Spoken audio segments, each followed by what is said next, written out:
Welcome to our channel. Every Saturday social class discuss చేస్తూ ఉన్నాం. దానిలో భాగంగా ఫండమెంటల్ రైట్స్ అన్ని రకాల కాంపిటేటివ్ ఎగ్జామ్స్ని దృష్టిలో పెట్టుకొని చెప్పడం జరుగుతుంది. సో క్లియర్గా చూడండి, చాలా ఉపయోగపడుతుంది క్లాస్. ఓకేనా? సో మన యొక్క యాప్ లాస్ట్ బెంచెస్ హబ్ అనే యాప్ని డౌన్లోడ్ చేసుకోండి. లింక్ డిస్క్రిప్షన్లో ఇచ్చాను. టెలిగ్రామ్ ఛానల్లో జాయిన్ అవ్వండి, ఇన్స్టాగ్రామ్ ఫాలో అవ్వండి. అన్ని లింక్స్ కూడా మీకు డిస్క్రిప్షన్లో ఉన్నాయి. ఓకేనా? రైట్. సో ప్రాథమిక హక్కులు, మనకి ఉండే హక్కులే ప్రాథమిక హక్కులు. అంటే ప్రతి మనిషికి కూడా కొన్ని హక్కులు అయితే ఉండడం జరుగుతుంది. అవి ఏ హక్కులు, ఎలాంటి హక్కులు ఉంటాయి అనేది మనం చూద్దాం. సో ప్రాథమిక హక్కులు అనేవి న్యాయ నిర్హేతకమైనవి. అంటే న్యాయస్థానాలు రక్షణ కల్పిస్తాయి.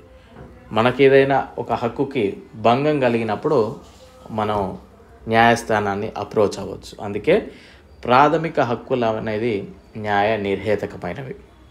సో వీటి గురించి తెలిపే ఆర్టికల్స్ ఏంటి అనేది కనుక చూస్తే థర్డ్ పార్ట్లో ఉంటుంది 12 to 35 ఆర్టికల్స్. మూడవ భాగం 12 నుండి 35 ప్రకరణల మధ్య మనకి ప్రాథమిక హక్కుల గురించి తెలియజేస్తూ ఉన్నాయి. మొత్తం హక్కులు 6 హక్కులు. సో రాజ్యాంగ నిర్మాతలు దేని స్ఫూర్తితో హక్కులను పొందవరిచారు అంటే బిల్ ఆఫ్ రైట్స్ అనే స్ఫూర్తితో ఈ ప్రాథమిక హక్కులను రూపొందించడం జరిగింది. వీటిని ఏ రాజ్యాంగము నుండి మనం గ్రహించడం జరిగింది? మనం రాజ్యాంగం రచించేటప్పుడు ఒక్కో అంశాన్ని ఒక్కో దగ్గర నుండి అడాప్ట్ చేసుకోవడం చూసుకుందాం. అంటే ఇన్స్పైర్ అయి రాసుకోవడం అనుకోండి. సో ఆ విధంగా ప్రాథమిక హక్కులను అమెరికా రాజ్యాంగం నుండి గ్రహించారు. వెరీ ఇంపార్టెంట్ అండి. ఆదేశిక సూత్రాల నుండి ఎక్కడి నుండి గ్రహించారంటారు, అమెండ్మెంట్స్ సవరణకు సంబంధించి ఎక్కడి నుండి గ్రహించారు, ఇలాంటివన్నీ కూడా అడుగుతూ ఉంటాడు ఎగ్జామినర్. సో రాజ్యాంగంలోని 3వ భాగాన్ని ఏమని పిలవచ్చు? 3వ భాగం అంటే ఏంటిది? మనకి ప్రాథమిక హక్కులకి. సో దీన్ని భారతీయుల మ్యాగ్నా కార్టా అని పిలవచ్చు అండి.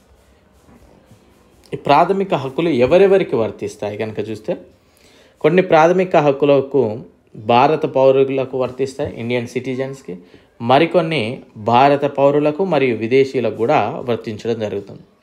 ఏదో అంటే మన భారతదేశంలో ఉన్న హక్కులు మనకే కాకుండా కొన్ని వేరే వాళ్ళు అబ్రాడ్ నుండి వచ్చిన వాళ్ళు కూడా వాటి కొన్నింటిని ఖచ్చితంగా వాళ్ళకు కూడా హక్కులు అనేది ఉండడం జరుగుతూ ఉంటుంది.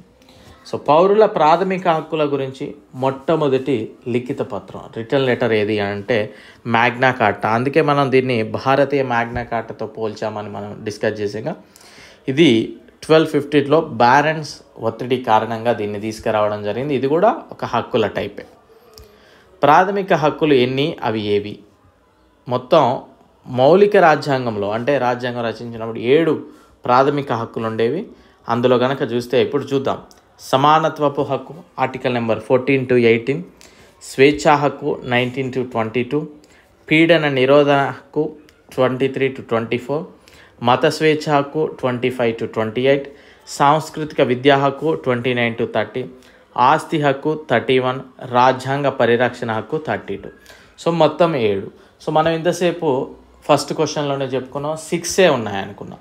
ఎందుకు 6 ఉన్నాయంటే ఈ ఆస్తి హక్కును తొలగించడం జరిగింది, తద్వారా 6 అయ్యాయి. చూద్దాం అది కూడా. నోట్ 44th అమెండ్మెంట్ 44వ రాజ్యాంగ సవరణ చట్టం 1978 ప్రకారము ఆస్తి హక్కుని ప్రాథమిక హక్కు జాబితా నుండి తొలగించి 12వ భాగంలో ఆర్టికల్ నెంబర్ 300Aలో చట్టబద్ధమైన హక్కుగా చేర్చడం జరిగింది. సో ఎగ్జామినర్ అడుగుతాడు ఎప్పుడు తీసేశారు, ఏ అమెండ్మెంట్ ద్వారా అంటే 44th అమెండ్మెంట్ 1978. ఇప్పుడు ఎక్కడ ఉంది అది అడుగుతాడు. 12th part 300A. ఓకే.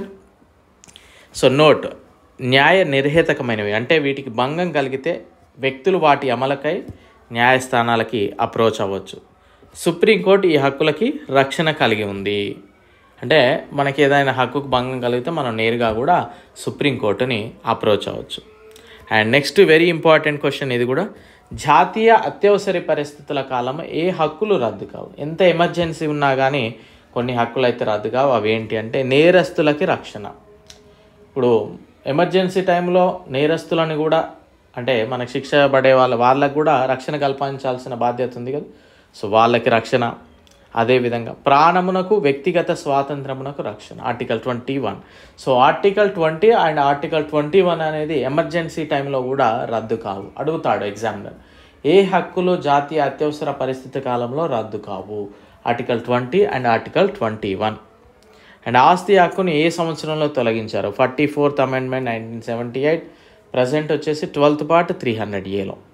చట్టం ముందు సమానత్వం, చట్టం ముందు అందరూ సమానత్వం అనేది ఎక్కడి నుండి తీసుకొచ్చారంటే బ్రిటిష్ రాజ్యాంగం నుండి. చట్టం ముందు అందరూ సమానమే.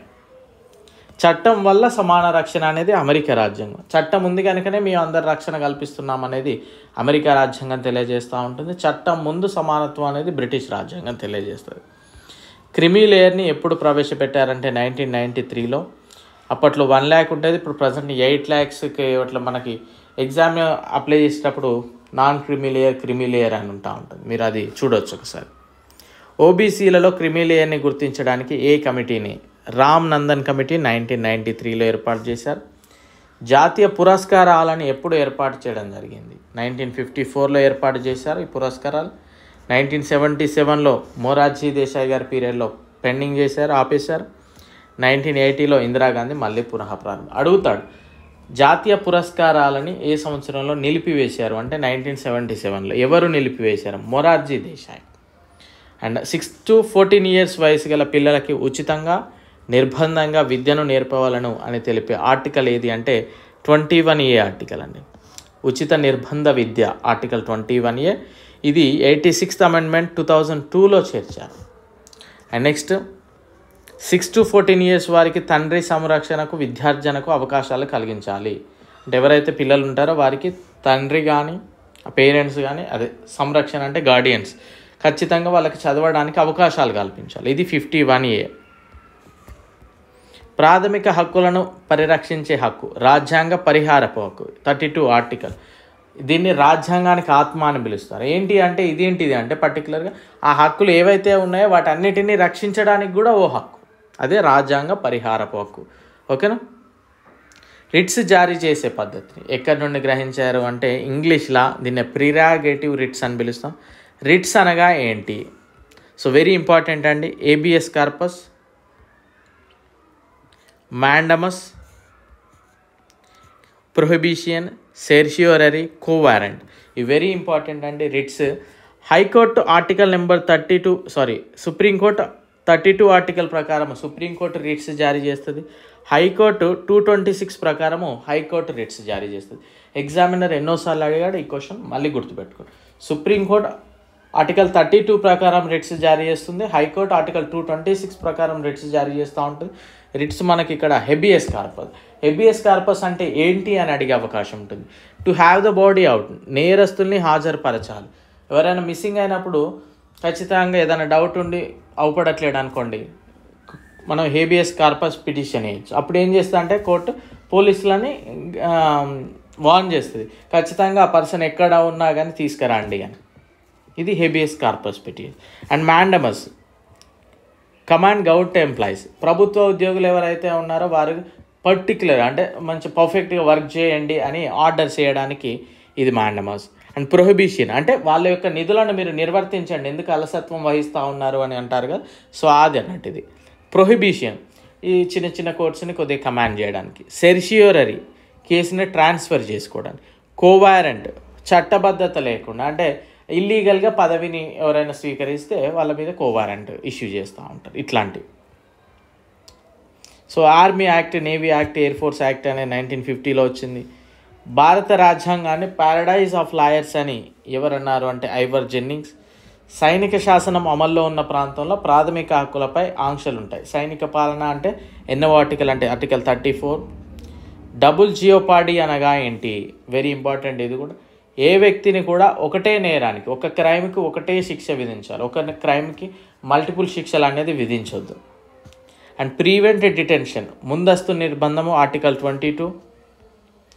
ప్రాథమిక హక్కుల కోసం మొట్టమొదటిసారిగా పోరాడిన వారు ఎవరు అడుగుతాడు? Balagangadhar Tilak. United Nations of organisation, ఐక్యరాజ్య సమితి విశ్వ మానవ హక్కుల ప్రకటన ఏ రోజు అంటే December 10th, 1948. ప్రాథమిక హక్కులకు భంగం కలిగితే న్యాయస్థానాలకు వెళ్ళవచ్చా? న్యాయ నిర్హేతకమైనవి అని మనమే అన్నాం కదా, సో వెళ్ళొచ్చు ఆబ్వియస్లీ.